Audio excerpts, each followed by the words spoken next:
ناظرین، جب ایک راہبہ سر سے پاؤں تک اپنے آپ کو ڈھانپ لیتی ہے تو اس کی یہ کہتے ہوئے عزت کی جاتی ہے کہ اس نے اللہ سبحانہ و تعالیٰ سے لو لگائی ہوئی ہے۔ لیکن جب یہی کام کوئی مسلمان عورت کرتی ہے تو اس کو کیوں مظلوم گردانا جاتا ہے کہ اسے پردے میں قید کر دیا؟ ایک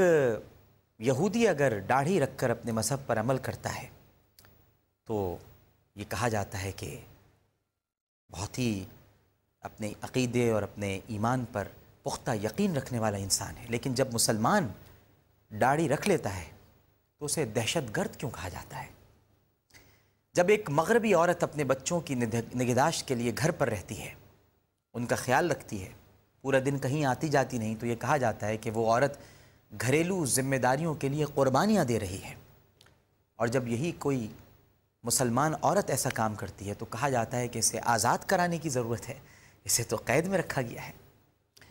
جب کوئی بچہ اپنی پسند کا مضمون اختیار کرتا ہے،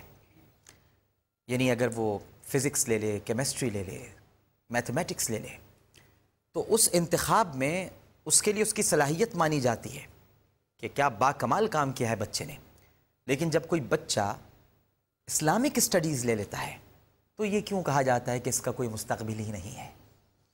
جب کوئی عیسائی کسی کو قتل کر دے، یہودی قتل کر دے، ہندو قتل کر دے، تو اس قتل کے بعد اس جرم میں مذہب کا کہیں ذکر نہیں آتا، لیکن جب کوئی مسلمان یہ جرم کر دیتا ہے، اس سے سرزد ہو جاتا ہے، تو یہ اسلام پر مقدمہ کیوں بن جاتا ہے؟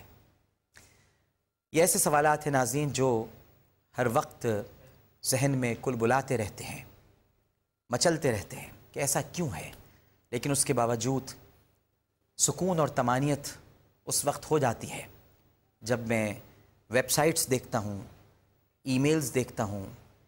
دنیا میں لوگوں کے تبصرے اور کامنٹس پڑھتا ہوں، اور مجھے یہ پتہ چلتا ہے کہ اسلام اب بھی سب سے زیادہ تیزی سے پھیلنے والا مذہب ہے، اتنے پروپیگنڈے کے باوجود۔ یہ اس کی حقانیت ہے، یہ